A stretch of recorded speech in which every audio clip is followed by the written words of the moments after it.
Hey everybody, this is the Advanced Algebra Trig Pre-Calc video. This is the first video on section 4.3, which is Trigonometry Extended. We're going to look at some circular functions. Probably should put an X quote there. And the objectives, we're just going to look at trig functions of any ratio, of any angle. All right, so we have to basically talk a little bit about angles. We talked a little bit about this in the first section, but we're going to look at angles in standard position.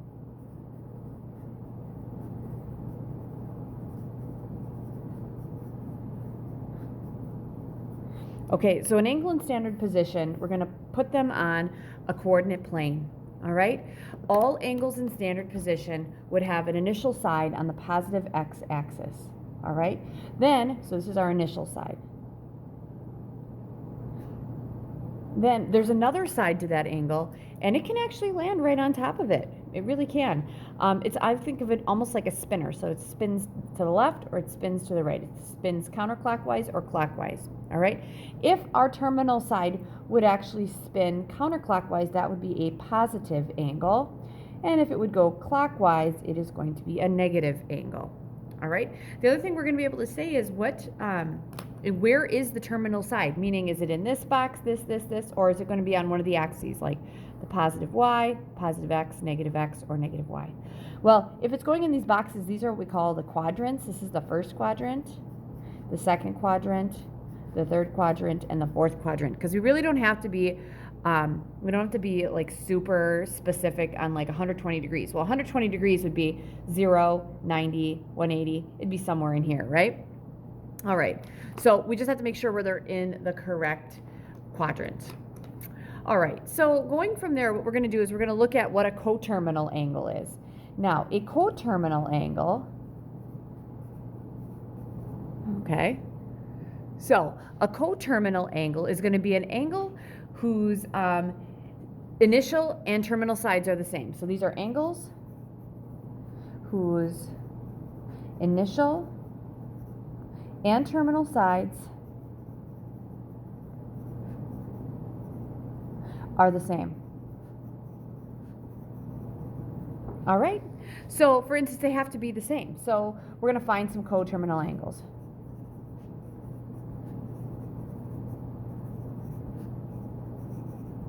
All right, my first one is going to be 480 degrees. So if I want to look at something that would be at 480 degrees, if I actually drew this out, you guys, we'd go, okay, we're going to start here. So it always has this initial side, right? And then I'd have to go around. Once would be 360, and then what would be the next one? Plus another 90 would be 450, and then another 90 would be what? 540? So it would end up somewhere in the second quadrant. So that's how I would actually draw that. All right? Which makes sense. Okay, hopefully it makes sense. So the question is, if I just drew that, wouldn't that be the same as if I just had something that started here and went there, right? So the question is, how do I get that? What do I have to do? Well, if I'm in degrees, wouldn't I just subtract circles? So I could like subtract this whole circle around it. So I'm going to subtract 360. All right? 840 minus 360 is going to give me 120 degrees. So that'd be a coterminal angle. Now, couldn't I just keep subtracting 360s? And that's going to give me negative 240. And if I subtract, I'll actually show you guys, subtracting 360 here, that's going to give me negative 600. So all those would be the same because I'm adding or subtracting circles, which would be 360. I could also take 480 and add circles. So I could add 360, and that's going to give me 840 degrees. I could add 360 to that, and that's going to give me 1200 degrees, and so on and so forth. So what we would say is it's going to be, all the coterminal angles would be 480, and it's going to be plus or minus 360 times n. Okay, and n is just an integer. You're going to start seeing that a lot now, and it's just going to represent a positive or a negative number, because if it would be positive 1, I'd either add or subtract 1 circle. If that n would be 2, then I'd add or subtract 2 circles. So that's how that goes. All right, my second one. I went with negative 100 degrees. So how do I get angles that are coterminal? That would be exactly the same. Well, I could take that negative 100 and add circles to it. So I could get 260. I'll put this in a different color. I could add another circle to it, 620. I could add another circle to it, and I could get 980. Or I could take that negative 100 and subtract circles. Negative 460. Negative 820. And I could keep going from there. Now, if I wanted to find all of them, I would take that negative 100 degrees and I'd add or subtract 360 times the number of triangles, which would be n. And that's where n is an integer. Now, we're going to take that exact same idea, you guys, and we're going to apply that to radians. All right? So this will be my third one. Let's say I have 7 pi over 3. All right? So for 7 pi over 3, wouldn't I just add or subtract circles like I did with degrees? So I'm going to take 7 pi over 3, and I'm going to add circles. Now, a circle all the way around, wouldn't that be 2 pi? I'm going to put that over 1. This needs a common denominator, so I'm going to have 7 pi over 3 plus this over 3. 3 times 2 pi is 6 pi. Wouldn't that be 13 pi over 3? And then I could take that 13 pi over 3, so I got that already. And I could add a circle to that. Well, if I'm going to add a 2 pi to that, wouldn't that just be 6 pi over 3? 13 and 6 is going to give me, what, 19 pi over 3? And then I would have 19 pi over 3. And I'd keep going from there. Now, I could also take that 7 pi over 3 and subtract circles. Now, subtracting 2 pi would be subtracting 6 pi over 3, and that would just give me pi over 3. And taking that pi over 3 and subtracting a circle from that, which would be 2 pi, which is the same as 6 pi over 3, that would be negative 5 pi over 3. So in essence, what we're doing is we're taking 7 pi over 3, and we're going to add or subtract 2 pi times n, and that's where n is an integer. Because we're going to add or subtract n number of circles. All right? Which brings me to my last one. If I have negative pi over 4 and I want to find some coterminal angles, some that are exactly the same, what would I need here? I'd have to take that negative pi over 4 and I'd have to add 2 pi. Well, if I put that 2 pi over 1, negative pi over 4 plus, okay, if I want this over 4, 4 times 1 is 4. 2 pi times 4, wouldn't that be, what, 8 pi? That makes sense. 8 pi over 4 is 2 pi. That's going to give me 7 pi over 4. So that's 1. And I could take that 7 pi over 4 and add another circle to it, which is 2 pi, which is the same thing as 8 pi over 4, and that's going to give me 15 pi over 4. All right, and I could also take that negative pi over 4 and subtract circles. Subtracting 2 pi would be the same as subtracting 8 pi over 4. That's going to give me negative 9 pi over 4. All right. So I could also take that negative 9 pi over 4 and subtract another circle, which would be 8 pi over 4, and that's going to give me negative 17 pi over 4. Now to find all of the angles, we would take that negative pi over 4, add or subtract so many circles, which would be 2 pi times n, and this is where n is an integer. Okay, and there are times where that n will, sometimes they'll use k. I tend to use n, but if it switches it up in the book, I will end up switching that for you as well. All right, so that's just looking at coterminal angles, and the reason why we're doing that is because the trig ratios for like 7 pi over 3 are going to be the same as 13 pi over 3 because they're the same angle measure. All right, so let's go ahead and let's look at this. We're going to let theta be an acute angle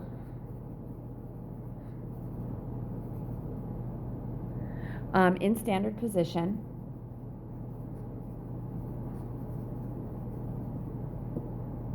whose terminal side contains the 0.38.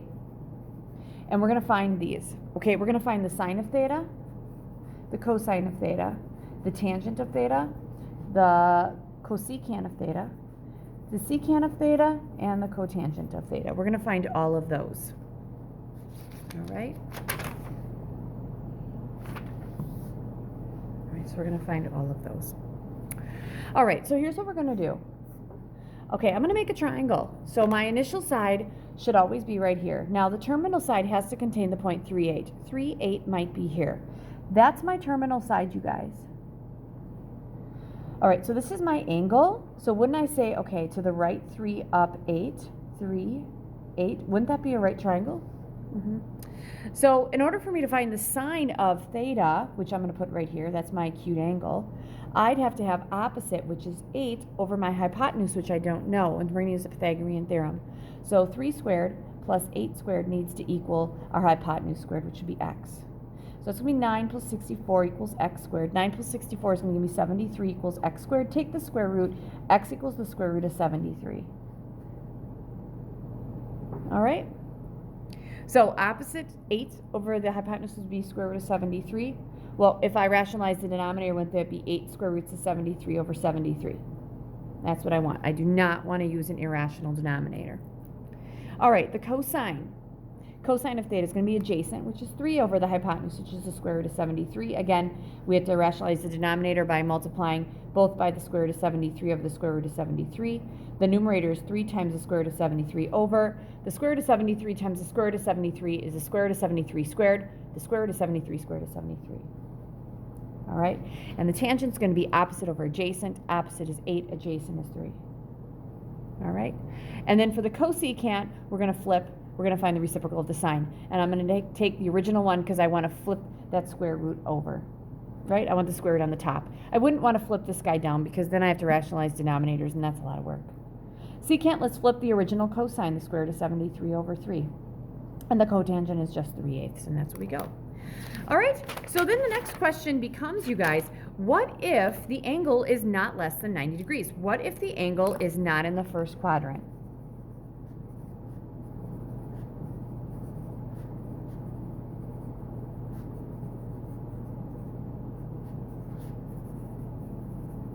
What do we do? Okay, what we need to do is we need to have a reference angle.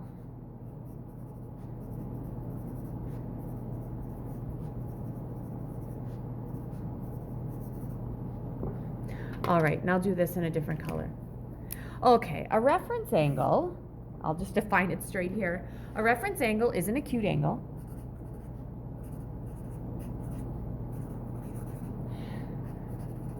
That contains the terminal side of the angle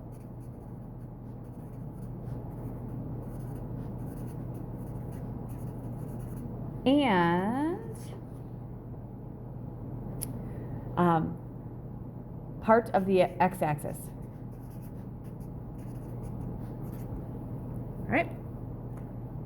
So it has to contain the terminal side and then also the x-axis, part of it, either the right side or the left side. All right, so let's just look at an example of 225 degrees. And I want a reference angle for that. What would the reference angle be for this one? So here's what we do. We're going to come around and we're going to draw this guy out, right? 225 is an initial side right here, right? Okay, for 225, we're going to go 90, 180, 270, right? Wouldn't it be somewhere in here? Right, so this would give me 225 degrees. All right, now, in order for me to do anything here, I have to have a reference angle. So I have to have an angle that contains part of the x-axis, and it has to make it acute. Now, would it make sense if I use the right side? This is definitely not acute, and that is definitely not acute. So we need to use the left side. This here, you guys, is my reference angle. Sorry, I'm probably getting off that. And if I made this into a triangle, it would be something like this. But we're not going to use it because we don't have a terminal side. All right? So then the next question becomes, what is this angle? What is my reference angle? So would it make sense if the whole thing is 225 and I want to X off just the top? Wouldn't I want that? Xing off, isn't it like subtracting? 225 minus Xing the top of a circle, wouldn't that be 180? All right, that's going to give me 45 degrees. So we'd refer back to a 45-degree angle for that.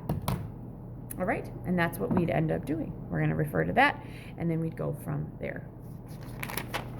All right, so here we go. Next one. I'm doing okay on time. So this time, we're going to let theta be an angle containing the point -3, -5. And we're going to find the following. We're going to find the sine of theta, the cosine of theta, the tangent of theta, the cosecant of theta, the secant of theta, and the cotangent of theta. And we'll end up drawing this thing out in just a second. All right? Okay, so here we go. Let's start drawing this bad boy out. -3, -5. Right here, right? So -3, -5 might be here. So that's my terminal side. And my initial side, initially, wasn't it right here? Okay, so this is my theta. That is what it is. Okay, in order to find my trig ratios, though, I have to use a reference angle. And the reference angle I'm going to use has to contain this side right here that was -3, -5, and it also needs to contain the right side or the left side. Now, the right side is obviously not going to give me an acute angle because reference angles have to be acute, and the left side's also not. So we have to use this guy. I'm going to make my triangle right here. This guy right here, you guys, that little angle, that is my reference angle. That is my reference angle. And I'm going to use that angle to find the sine, cosine, and tangent, and the cosecant, secant, and cotangent with those sides, okay? Now, here's my triangle, because we had parts of triangles, right? -3, this would be -3, and this would be down 5. How do I find that? We're going to use the Pythagorean theorem. -3 squared plus -5 squared equals, that's x squared. -3 squared is 9 plus 25, that equals x squared. 9 plus 25 is 34, that equals x squared. Take the square root, x equals the square root of 34, and you cannot reduce the square root of 34. All right? So this is all that I need to find my ratios now. The sine, this is my reference angle. Sine is opposite, which would be -5, over the hypotenuse, which is the square root of 34. If we multiply both of these by the square root of 34 over the square root of 34, we are going to end up with -5 times the square root of 34 over 34. That's it. Sorry, I wrote that kind of close. The cosine is going to be the adjacent, which would be -3 over the square root of 34, because that is my hypotenuse. Rationalize that. Denominator is going to be -3 square roots of 34 over 34, because we multiply the top by the square root of 34, which gives me this. Multiply the bottom by the square root of 34. Square root of 34 times the square root of 34 is the square root of 34 squared, which is 34. And the tangent is going to be opposite, -5, over the adjacent, which is -3. We're going to make that 5/3 because that's just positive, because it's a negative divided by negative is a positive. Now, cosecant, secant, cotangent, flip, flip, flip. We're going to flip the original sign, which would give me the square root of 34 over -5. Well, for the secant, we're going to flip the cosine. That's the square root of 34 over -3. And the cotangent, we could flip the original or the new one. It doesn't matter. It's 3/5. It has to stay positive. All right? All right. So that is what we have there. All right. So here's what I want you guys to do whenever we're looking at this. Do you guys notice that -3 is my x, -5 is my y, and if I drew a circle all the way around here, wouldn't x be my radius of the circle? So the sine was -5, wasn't that our y coordinate over the radius? And the cosine, wasn't that my x coordinate over the radius? No, I'm writing over this, I apologize.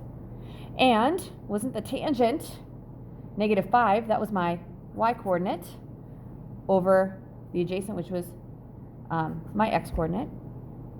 And then the cosecant would be the radius over the y. Secant is going to be the radius over the x, and the cotangent is going to be x over y. All right? And all of these x and y cannot be equal to 0, and your radius won't be 0 just because we have to have a circle. All right?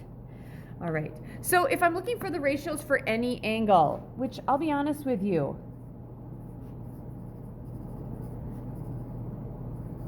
and I'm going to call that angle theta. You don't have to memorize all this. You are going to make a triangle like you do in that problem right there. All right?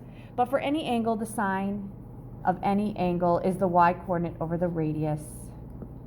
The cosine of any angle, this is all that I have in pink, is the x coordinate over the radius. And the tangent is always the y coordinate over the x coordinate, which means that the cosecant is going to be your radius over y coordinate.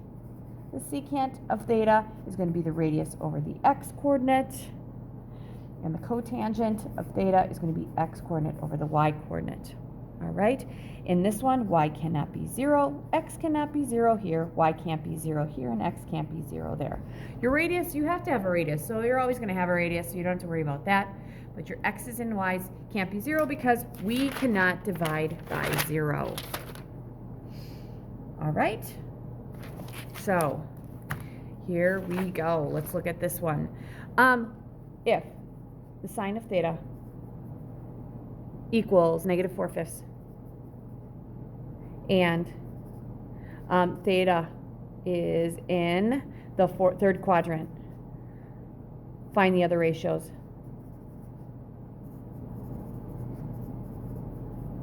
All right, find the other ratios. So we're going to find the cosine of theta, the tangent of theta, the cosecant of theta, the secant of theta, and the cotangent of theta. And I'm pretty much just going to do what I've been doing before, you guys. All right, here we go. Let's start with this. Secant,